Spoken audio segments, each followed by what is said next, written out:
Good evening, everyone, and welcome to Poultry Keepers 360 Live. We are just delighted you joined us tonight. We're going to do something a little bit different.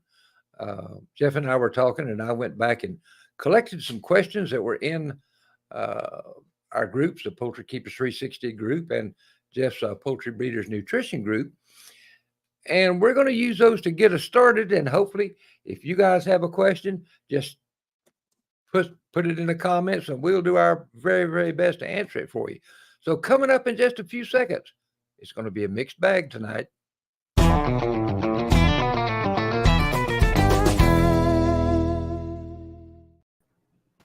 Okay. Sue Dobson says, good evening, and good evening to you too, Sue. Glad to have you join us. We have some really neat questions. Rip, bring it forward. Microphone. That better? Yeah, a little. A little bit better. Let me turn my gain up. I totally forgot what I was saying now. Sorry. I hate it when that happens. Um, y'all got some good questions and some good discussions going.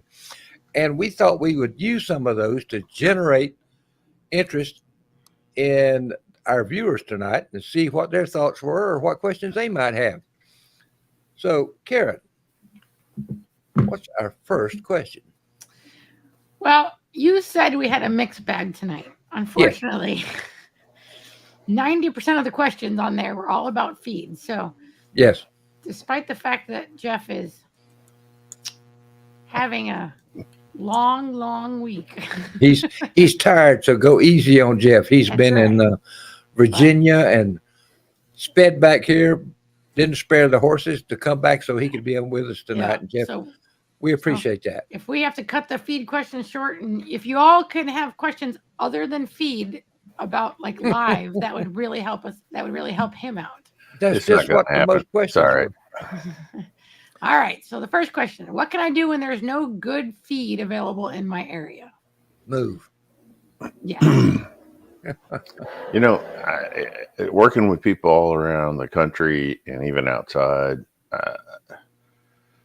there's few places, unless you live in a really heavy agricultural community, and we're really fortunate where we're at. But folks, there's a lot of feed deserts out there, and it's just hard. Yeah, it's just hard to help people out. But I am seeing some people are working together and they're forming cooperatives. They're pooling their interest, and it doesn't have to be breeding chickens, doesn't have to be ducks, geese, whatever. But they're working with their neighbors and their community within a half hour, an hour around them to bring in feed from really good feed manufacturers, right? And you just set it up on a monthly basis. Somebody takes charge. You send out an email, you follow up with some phone calls. Your order's going in on the third week, and it'll be here by the first of the month. And they're just doing it. And so, Jeff, that was certainly the case down here where I live. You could get the big 2 or 3 name brands of feed, and if you didn't like that, it was tough. And of course, I kind of went by the theory, well, if it was in the store and it was in the name brand bag, it was good feed. But once I discovered you and began to follow you and listen to what you said, pretty soon realized that was not the case. But I began searching for a high quality feed, and there was nothing available. not really the quality that you're looking for. And I talk with a lot of the people that listen to the shows, and they're on our groups, on Facebook and stuff like that. And I suggest these feeds, and I always get the pushback. Well, I'm buying feed for $24 or $25 a bag, and what you're suggesting is going to cost me, $30 a bag. But as you experienced, Rip, firsthand, when you get a feed that doesn't have fillers and actually meets their nutritional requirements appropriately, they eat less. Absolutely. You just raised up how many Rhode Island Reds? How old are they now? About 5 months. Yeah, so they're probably getting ready to push out the first egg anytime now. And earlier on when they were chicks, you made the comment. I'm surprised how much less feed they're eating, Yes. right? And I hear Sure. that all the time. Yeah, and I was probably feeding 15 to 20% less feed than I was before. Yep. And I was very fortunate in that I found somebody that had been working with Jeff to locate a good supply of feed or a good source of feed, and he was having it trucked down to him, you know, Yep. and he was gracious enough to share it with anybody that wanted it. Now, in all honesty, you were talking about that $30 a bag feed cost. Well, I didn't really know what to expect when I went down to pick up a bag of starter feed, but a bag of that high quality feed, of starter feed from Caleb, was about $2 less a bag than Purina Chick Star tin. Really? Yeah. Yeah. Caleb's bringing down a half a truckload or a truckload at a time. So he's getting a pretty good deal on freight, and he doesn't have the markup. So folks don't understand, like Tractor Supply, and I'm not picking on Tractor Supply. So nobody run down Tractor Supply and said, "Oh, my nutritionist said you guys are jerks." No, don't say that. Okay, but they need to make somewhere around a 30% margin on feed to keep their doors open, pay the staff, keep the lights on, run a store. It's just how it works out. Well, Caleb doesn't need to make 30% on that feed in his situation. So, like my notes say, high quality feed is worth 20% more. There's no fillers. You're going to feed 20% less. So it should all work out in the end. But you can't, how do you measure or how do you put a value on the quality of the birds that you get when you make that step and you get a better quality feed?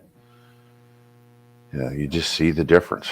So, well, Jeff, not only do you have a better quality of bird, it's very obvious that the birds have a better quality of life. yeah. Yeah. Yeah. So, believe it or not, folks, so small feed mills, mom and pop or even farmers in the neighborhood that have a grinder mixer making their own, okay, if you do a little bit more digging and do a little bit more homework, they're out there.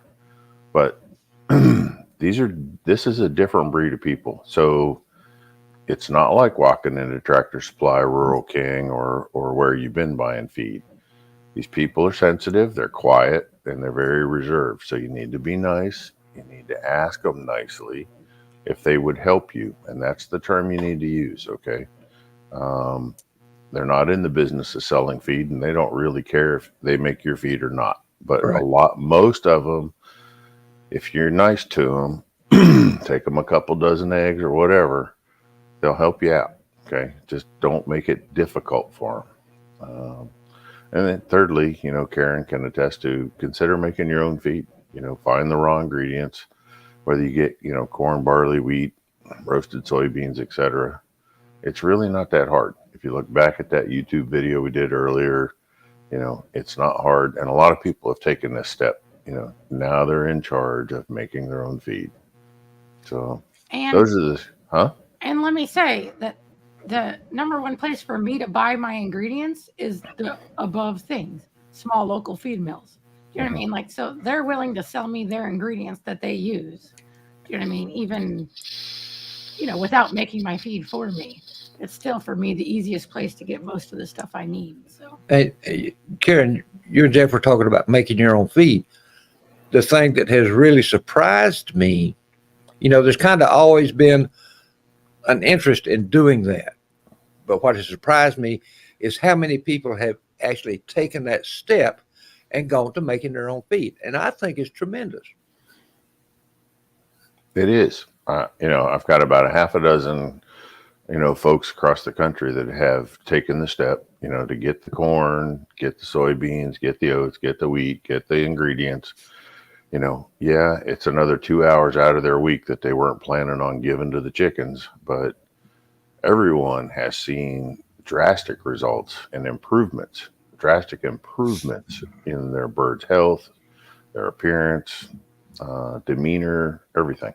So, Boy, I can vouch for the demeanor because I have Rhode Island Reds, folks, in case you haven't figured that out by now.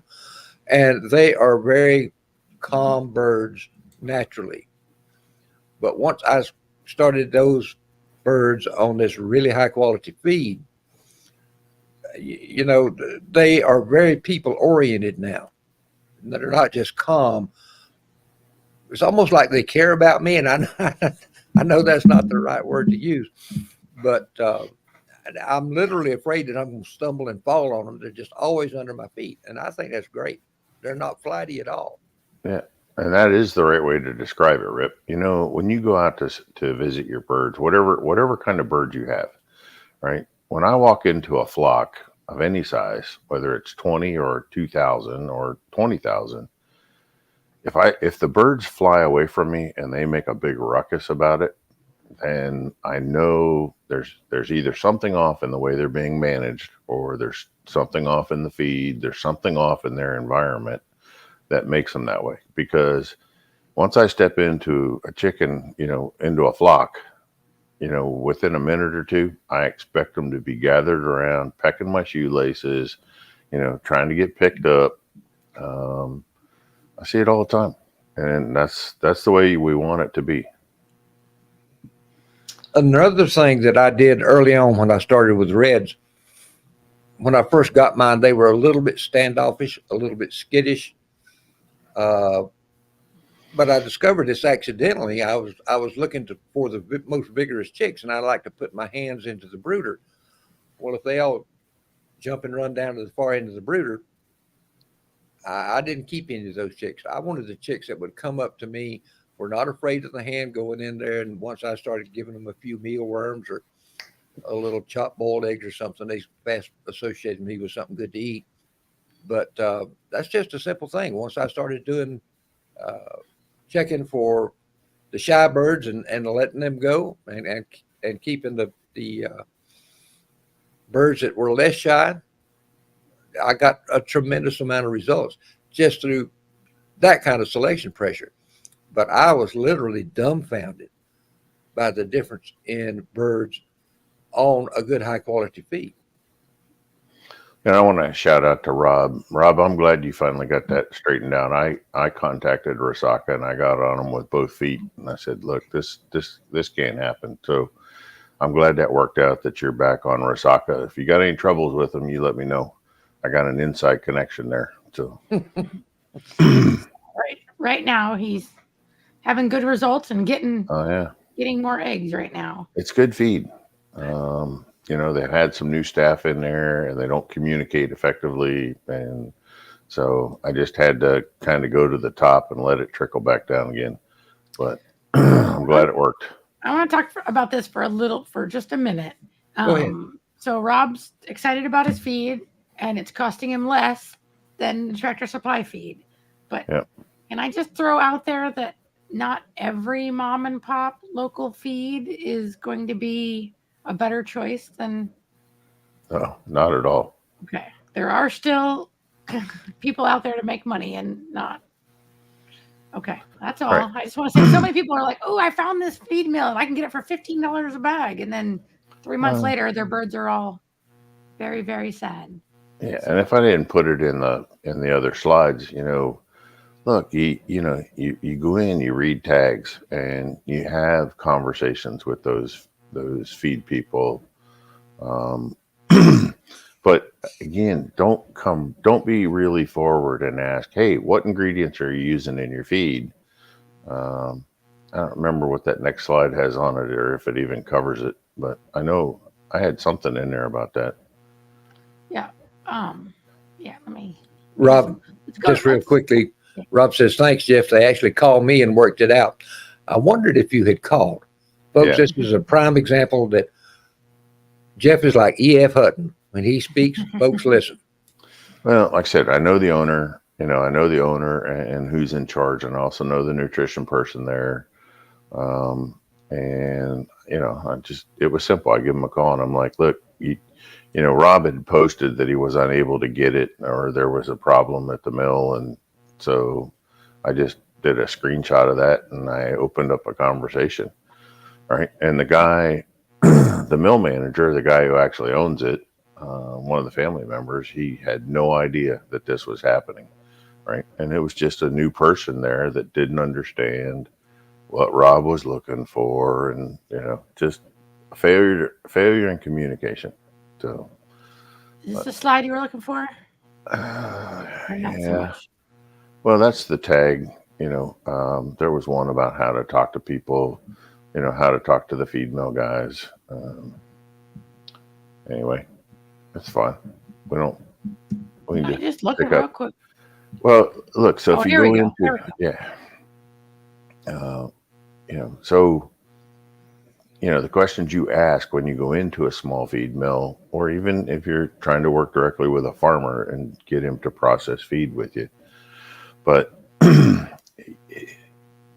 you all can read it, but you just don't go in and just bombard them. They get defensive, right? I grew up in a feed mill. At the age of 8, I'm pushing a broom, carrying out feed for people on Saturday morning. They get defensive about their products or what they're making. They don't understand the questions you're asking. So, instead of making a comment, you're better off to go in and if you're talking to one of the salespeople behind the counter, why don't you just make a comment about the feed that your dissatisfaction with the feed that you're using? My birds aren't really doing that great. They don't look that good. I don't like the ingredients that they're using. Just make something up. You're not really lying to them, but you're opening the conversation and you're softening the premise of the conversation. And then you say, what kind of ingredients are you guys using? Maybe it's better, right? Just give them a chance to let them tell you about the feed they're making. Make mental notes, and if they say they're not, if they're using stuff you don't like, then just keep looking, but don't tell them they're making it wrong, right? It's not going to win you any brownie points at all. So just kind of work your way through it gently, fish it out. If it's like anything else right now, they probably are selling more feed than they can make. So Right. you don't need to. I mean, they're not dying for your business. You're more. They've got something you might want that you need to earn. Right. Exactly. Look at the feed tags. The other thing, when we get up to the feed tag slide, take pictures of the feed tags. A lot of folks have already done this. They do it all the time on Poultry Breeder Nutrition. They'll do it to me directly. You take a picture of tag, you send it to me. Let me read it. Let me read between the lines and tell you what I see, right? Then you're making an informed decision. And we can go from there. But yeah, so you can go ahead, Karen. Jeff, while she's clicking through, I will add that I'm one of those folks that was just gun shy reading feed tags because it all just kind of ran together and I wasn't too sure what I've looked at. But and hanging out and being around you, some of this stuff is finally starting to sink in. And I think the thing that has helped me more than anything else about understanding feed tags and feed ingredients and so on and so forth is your book, Niche Poultry. That has been a lifesaver for me and probably for my birds as well. Good. I mean, when you're looking at tags, so hopefully everybody that's watching or listening or whatever, you got to be a label reader, right? And basic rules for choosing one feed over the other is look at the ingredients. So when you read the ingredients, you should be able to clearly identify easily, looking at, and so I just went out and I picked granola, for instance. This is Bob's Red Mill granola, and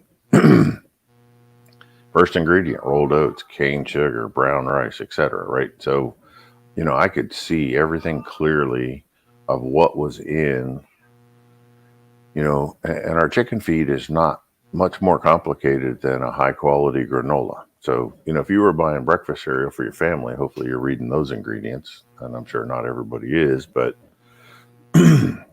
hopefully you understand my point. Read the label. If it says corn, it says, soy, roasted soybeans, or whatever. Those are the people that are being very open and honest. They're not changing their formulas. You're getting the same thing every time you go in, and yeah, generic terms like processed grains, processed grain byproducts, processed protein products, they're generic, and that gives them the ability to switch in and out as often as they like, and because they're trying to save money, and just just give it time. Keep looking. Don't give up. You do not have to just be satisfied with what you're finding at, again, Tractor Supply, Rural King, any of those. Right? There are options out there. But All right. So Victor had a comment here that when he first started making his own feed, he was nervous to ask questions because he felt like the people at the feed mill would know he didn't know what he was talking about. And Jeff's approach actually solves that problem too, because you're inviting them to educate you, and that it's going to work out better for both of you.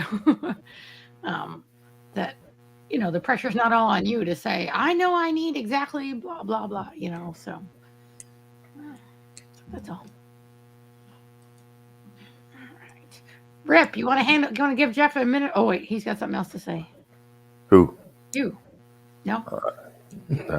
I saw some other questions in the I was lineup. gonna say, let me do something for Rip here. Okay. We'll go back to Rob here. So, if you breed for resistance to disease, do those birds become carriers? If you hatch chicks and get rid of those diseases, do they lose the resistance?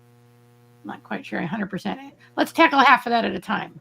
Are there diseases that you believe you can breed to resist? Yes, You know what I'm there trying are. to say. And I was just talking with somebody else by email about this today, and he had this question about disease resistance. And I told him if he was really serious about doing that, do what the old timers did. If a bird ever got sick during the year, that bird never made it to the breeding pen.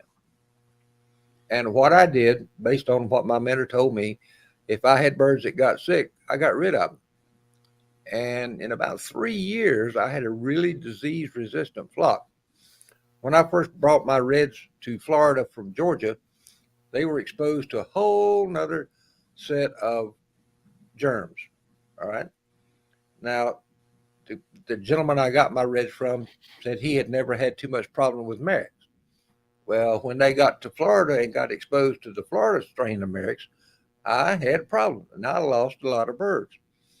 But in about 3 years of eliminating those birds that had problems with Merrick's, my birds too were resistant to the Merrick strain down here in Florida. And you can do the same thing with many, many other problems. I'm not going to say you can solve all your disease problems by breeding for resistance, but I can tell you that you can make a pretty good dent in the problem. Okay. If you hatch chicks, yeah, I don't understand the second half of that, so we're gonna let that go for now. Well, he's asking that. Okay, so you got disease-resistant birds. Are the chicks or the next generation going to carry that trait or going to carry that resistance? And they should. Yes, So absolutely. as long as the hen and the cockerel appear to have the resistance to whatever illness, whether it's coccidiosis, Merrick's, whatever, yes, that's going to transfer through in that next genetic, that next line or that next generation. Sorry, I keep Absolutely. trying to remember. Yeah.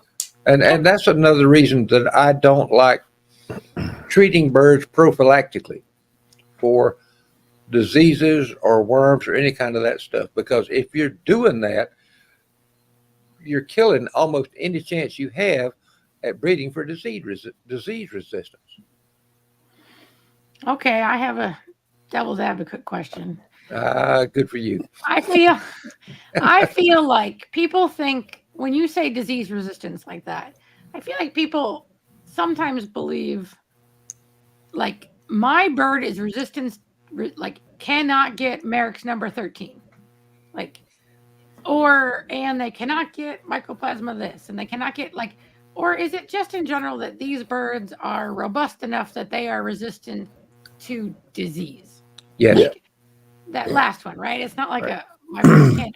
So it's really you're breeding a super healthy bird more Right. than individual disease. Like They should have some their immune system or their immunoglobulins that are being transferred from hen to chick through the system should be much stronger, right?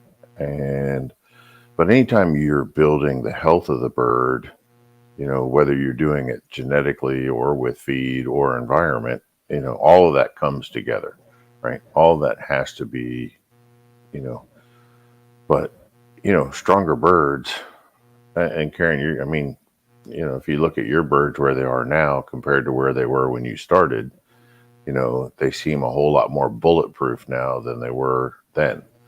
And that's going to continue at a much slower pace, but it's still going to continue as long as you do the right selection. And that's, everybody who's watching tonight, that same thing. If they don't keep that bird that had an illness at any point in its life during the grow out, you never want to breed with that bird. I'm not saying don't treat it and don't, try and keep it alive and whatever, but you need to tag it. You almost need health records, just like we have, right, for your birds. And anybody who you've ever treated, even if you treated with natural remedies, should not be in your breeding lineup. Okay. So, and obviously Rip just gave an example yeah, of you can't breed a bird to be resistant to something it's never encountered. So I right. mean that was like your marriage problems. I mean Right. it's just Right. all other novel viruses, right? Like Yeah. if it's the first, but um yeah. To me, this breeding for disease resistance and breeding for vigor just go hand in hand, just like that. I have never seen a bird that was resistant to diseases that wasn't a really vigorous bird. Just kind of general health type stuff. That's all. I felt like I've seen, Yeah. and again, it's just Facebook because I'm old and that's what I look at. But I just feel like that. I just feel like you get the my birds are completely resistant to Merrick's or No, completely, and I'm just like, your birds no. are super healthy and go for it and say just stop. If they were challenged, if they were challenged with their environment, you get a hurricane fly over and they're all stressed Yeah. out, and then they're exposed to something new that they don't have immunities to. Yeah, they're going to get it. Right. You bet. Just like us getting whatever the new flu strain is every year, right? If you come in contact with it, chances are you're going to get it. How bad it affects you depends on how strong your immune system is at the time. So, All right, let's just go back to our thing here. Let's talk about tags real quick. yeah. Well, people are constantly looking at tags and they find them very confusing. So, they were looking for like a basic guideline. Well, here's a basic, this is a tag. So we help our feed mills that we work with a tag template and a do-it-yourself guideline on what they have to have. So this is what has to be on a poultry tag, right? You have to have protein, have to have fat, have to have fiber, calcium minimum and maximum, phosphorus is minimum only, salt minimum maximum, lysine and methionine. So if you don't see that on a tag, if any one of those is missing, it's not a legal tag, right? So they could be, if the state feed guy is doing his job, he's supposed to catch it. They can't get around to see everything and read every tag. So there's a lot of tags out there that are incomplete, right? Then here's a good example. A list of ingredients, right? And you can actually read it. You know what's in it. It's breaking it down. It's not using generic terms like I talked about, earlier. But this is what a tag should look like. ingredients, just basically a legal format. So if something's missing, chances are it's missing in the feed. So if you don't see these on the tag, keep looking. And look, folks, I know it gets really frustrating to try and find a good feed out there. I get it. I never realized how bad it was until people started sending me feed tags to look at. And I'm like, this ain't a legal tag. This ain't a legal tag. This is garbage. This is floor sweepings with a little molasses added to it. It was unbelievable what I got to look at. So, I'm trying, but there's only so much you can do. Well, I honestly think you're making a difference, and you're making a dent in it, which is more than I've seen from anybody else. Yeah, you show people, you help people understand what they're looking for or looking at. So there's understanding a feed tag isn't really that difficult. If you're not a numbers person, it's difficult, right? You're going to struggle with it, but there's a lot of information on, with the groups out there right now. We've put a bunch of information on good feed formulas, what the nutrient profiles are looking like, and information on how to understand those feed tags. We've talked about feed tags at least 3 or 4 times in the last couple of years. Mm-hmm. So I know that there's video out there. There's old recordings. There really aren't great guidelines, for what the nutrient levels need to be. But again, we have, I've uploaded recommended feed formulas, and down below there's a nutrient spec, and there is lots of information on Poultry Keepers 360 and Poultry Breeder Nutrition on what you're looking for. You just got to dig a little bit, but it's there. And like I said earlier, take a picture of the feed tag, send it to the group,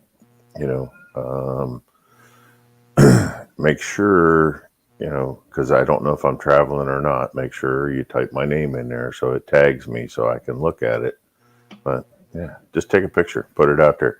But now, on Poultry Breeders Nutrition, Breeder,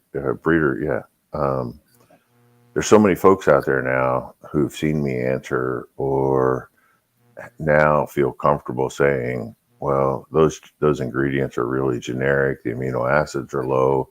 It's great, right? So, there's plenty of people out there to help you. So, but if you make sure you tag me, then I can, I will look at it as soon as I can. All right, let's get a specific feed question in here for Poor Boys Little Homestead here. So I'm feeding 28% protein game burb starter grower to my chicks until 18 weeks. I do this because I raise quail and don't want to buy 2 different feeds. How do you feel about that? Yeah. It's way too hot. I mean, you're going to burn through bedding. You're going to have a lot of ammonia smell. Yeah. I mean, you can do it for 2 to 3 weeks, 4 tops, but not 18.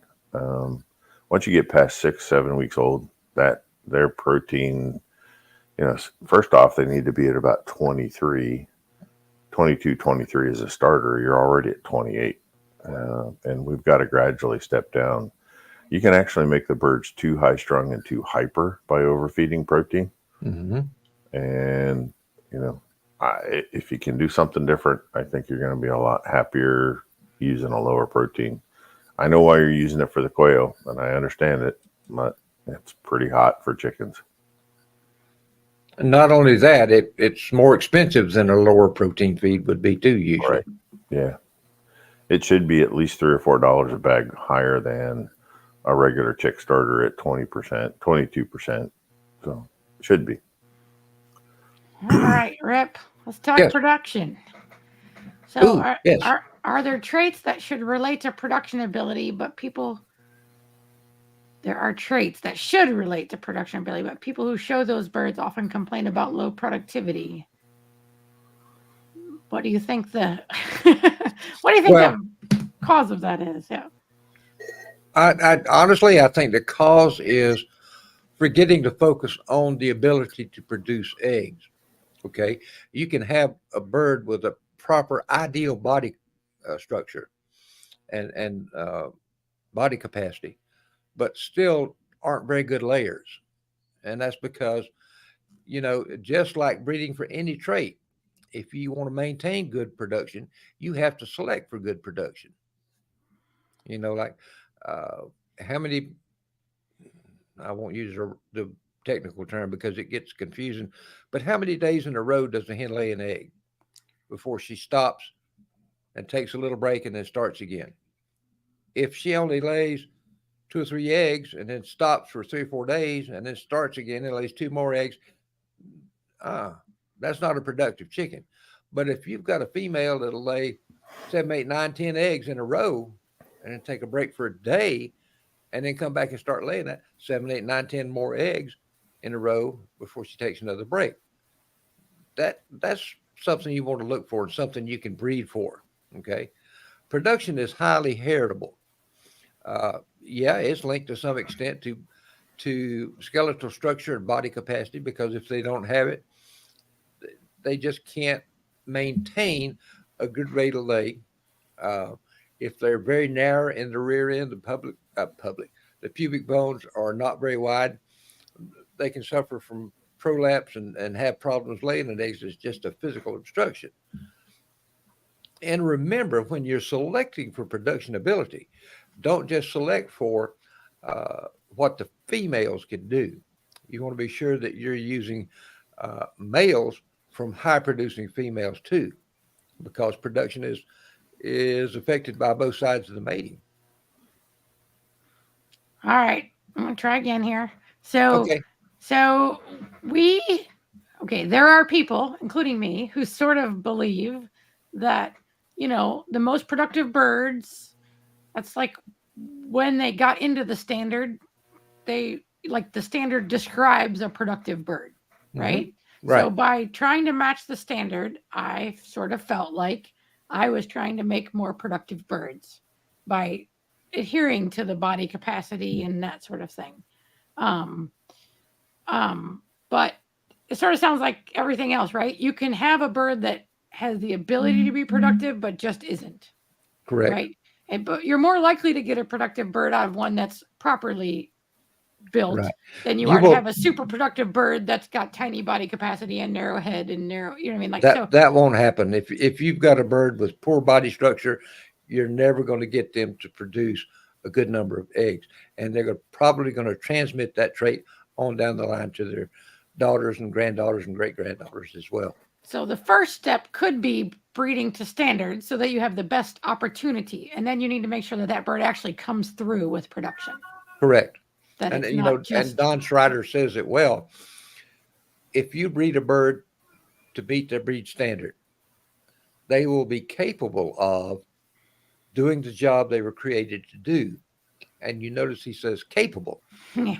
That he's not saying if you breed them to standard, they will do the job they were intended to do. Humans are the same way. Did you know that? Yes. Lots of us have latent capabilities, yeah, that we do not fulfill. That's a whole nother show on a whole nother channel. All right. All right. All right. We do have a question about finishing birds for meat. You up for that, Jeff, before you fall asleep? Sure. I'm not falling asleep. I'm just been a long day. He's just resting his eyes. So, yeah, I saw this on one of the groups the other day. The question came up: should I change a feed after I've made my breeder selection and my birds that are left over that are going to end up in the freezer? Should I change the feed? And the answer is yes, because what you're feeding birds to develop them as a breeder should be a lower energy feed. If you have the ability to get what you want, feed wise, should be a lower energy feed that may actually be slightly higher in protein.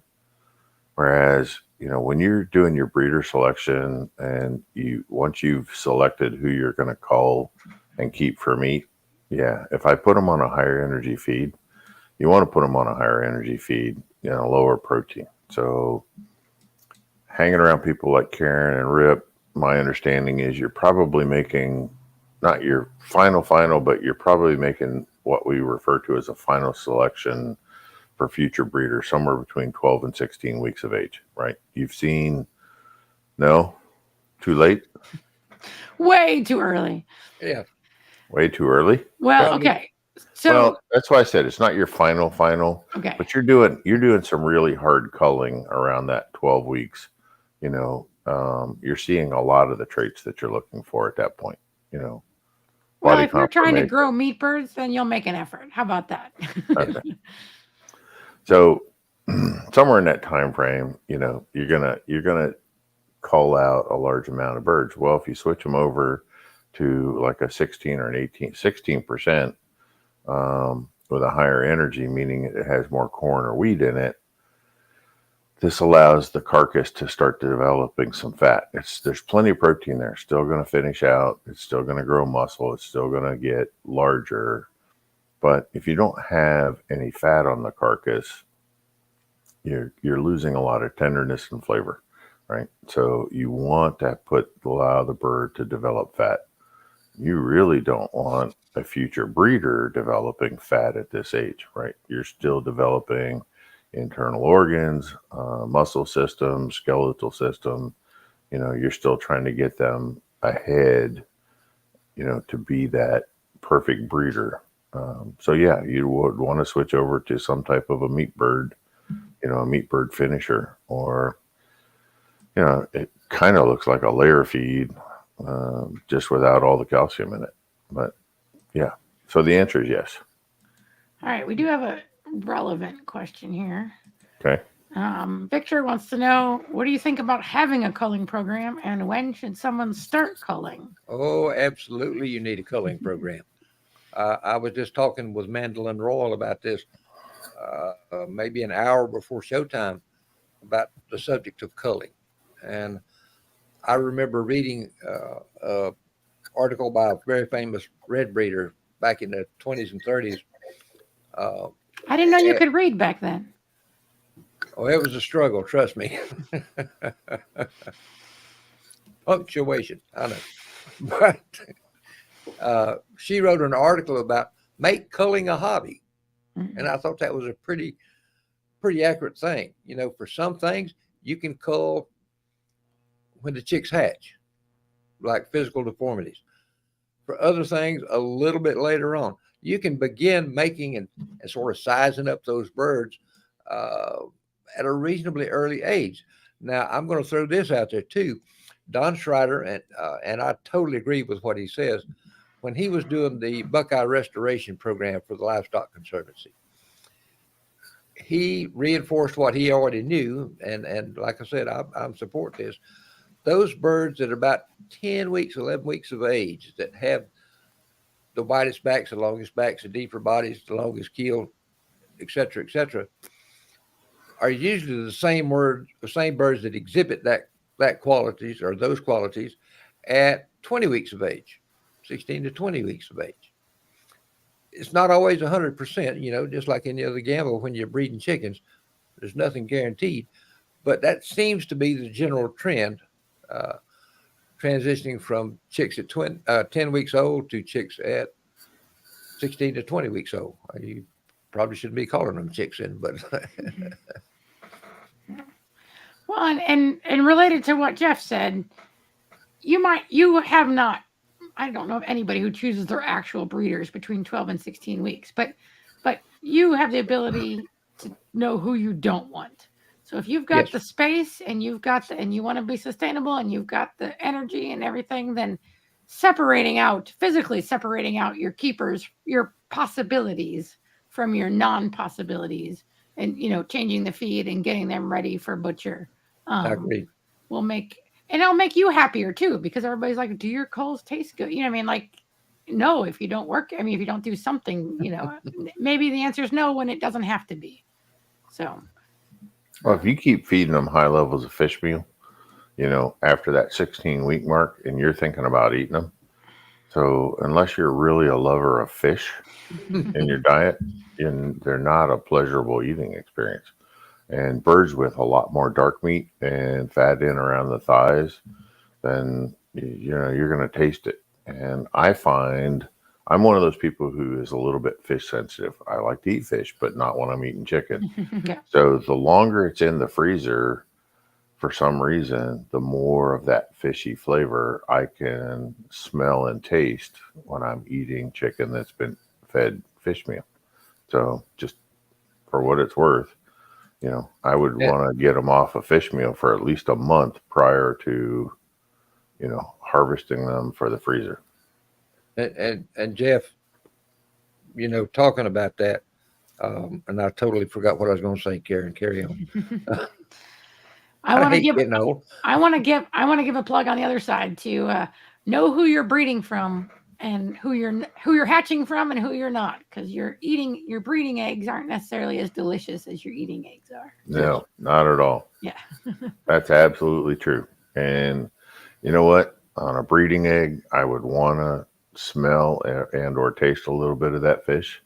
To me, that's what I'm looking for, because I know that the amino acids are being met, the omega-3s are being met, the chicks are going to be more vigorous, but the eggs just don't taste great. So I remembered what I was going to say, There you go. but Jeff was talking about the fish taste accumulating more in the dark meat, or being more noticeable in dark meat. The ratio of light to dark meat is much different in heritage breeds and standard bred breeds than it is in Cornish cross. There's I don't know what the percentage is. I can't remember anymore. But the heritage birds are going to have more dark than light meat on them. Just a little useless trivia there. Let's talk about boar taint now. Okay. we can. I'm ready. Talk about what? Boar taint. Pig, boar. Oh, Boar oh, taint. oh, oh.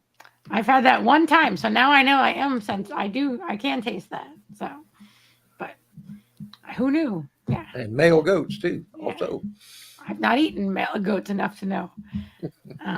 if you ever had, you'd know it. Okay. All right. All right. Let's see. Speaking of fat, we're not talking about ourselves, however, right? No. Absolutely not. No. But as you call those mature birds, if you choose to process them to eat them for stewing, don't be surprised. The picture just showed up again. Was that on Poultry Keepers 360 where somebody was showing that? I think that, Yeah. Yeah. just a lot of It wasn't my internal bird fat. this time. No, and Karen was nice enough to share a picture of her necropsy with the fat in there, and there was a couple other pictures that showed up.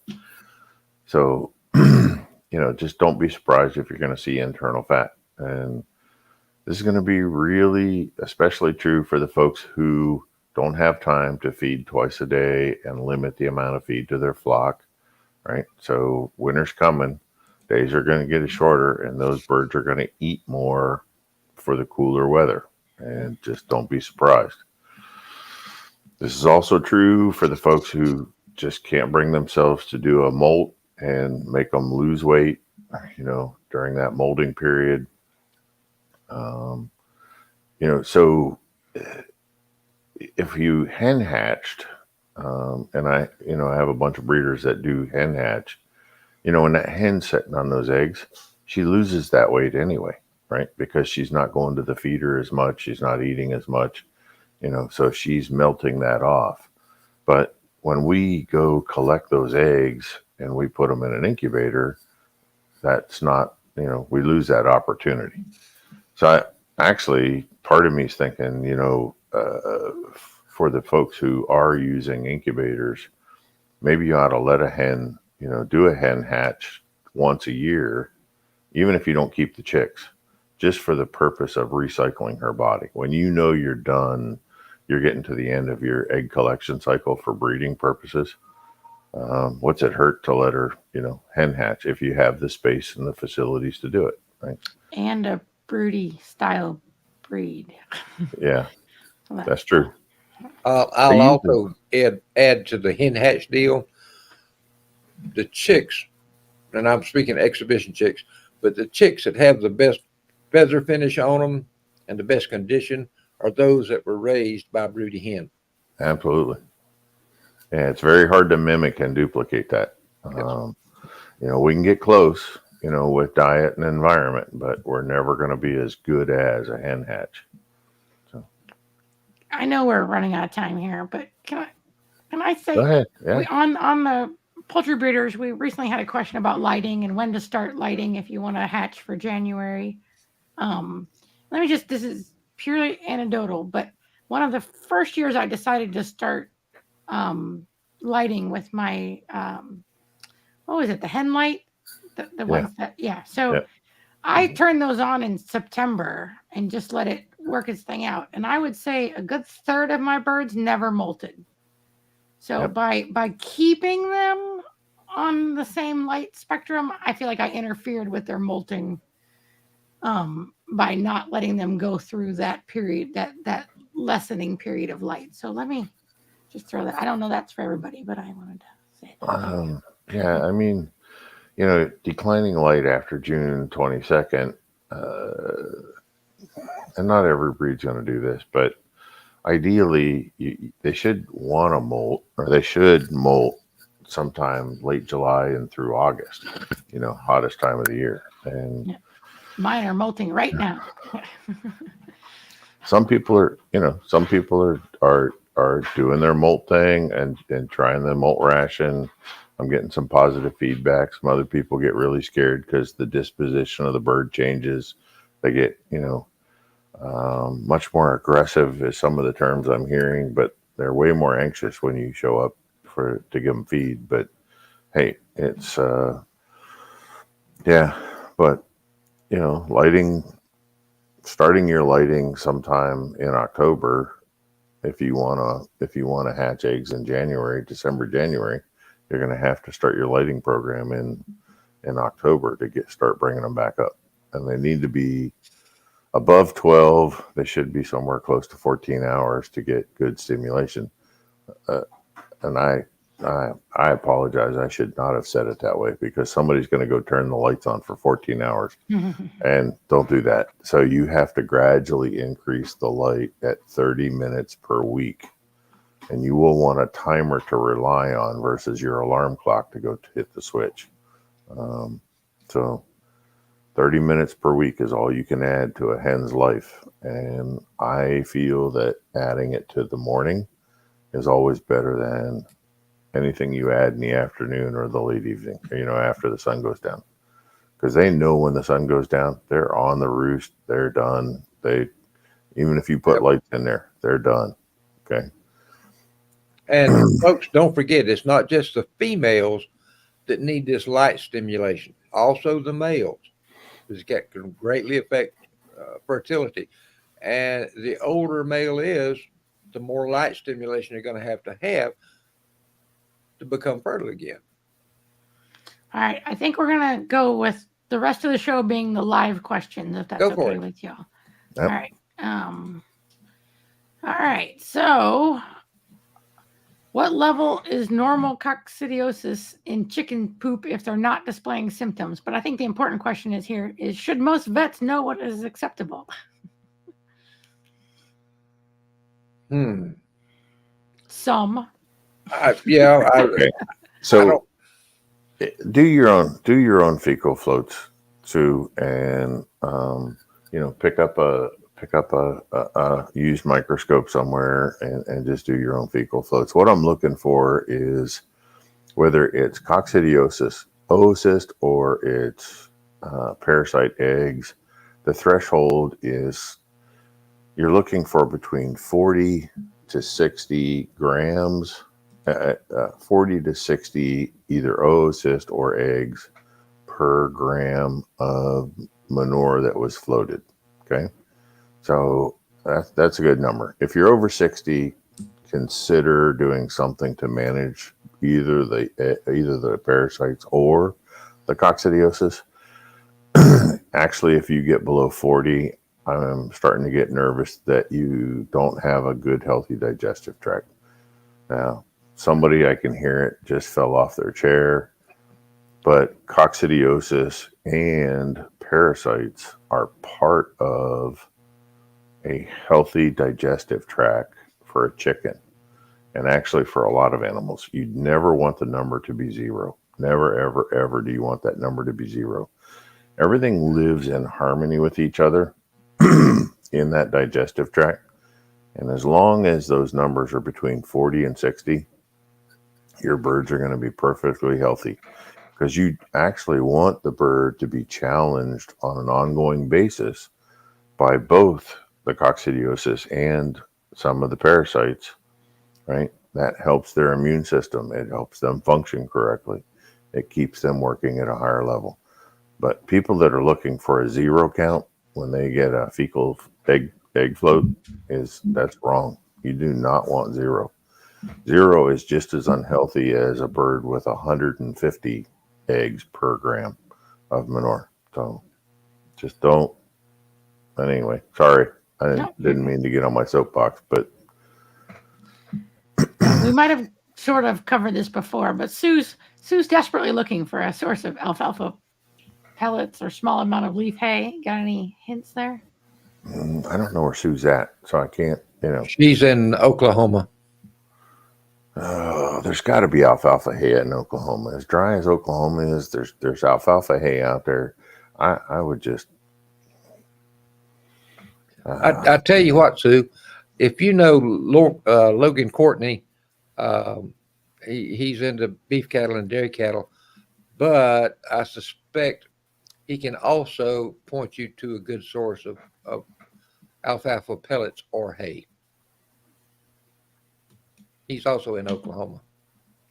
Another thing with Oklahoma is all the alfalfa hay out there, whether it's Oklahoma or Kansas, or even coming back into Missouri or Arkansas, it's going to be big square bales. So she's going to need a pickup truck, and one bale is probably going to last her all year long because they're huge. They're 1,000 pounds. But still, they got to be, I know it's got to be out there. People are irrigating and cultivating alfalfa out there. I don't see much of it in small square bales anymore. The other option is to look for a chaff hay dealer, ChaffHaye, chaff hay. They make a really good fermented alfalfa product, and it comes in a compressed bale, and it's perfectly fine. They add just a touch of molasses to it, and the moisture level is it's around 25%. So it has a fermented smell, but it's clean. It's safe for chickens. I have no issues with feeding some chaff hay to your chickens. Okay, limited quantities. Don't get carried away. All right, Rip. Have you learned by osmosis? Do you know if there's a standard for the number of points the comb? For breasts, should be 5. Very good. That was easy. I like those easy questions. Those are great. 5. The answer is 5. Yes. All right. What's the benefit of feeding boiled eggs to chicks? Rip, you mentioned it, so now we have to talk about it.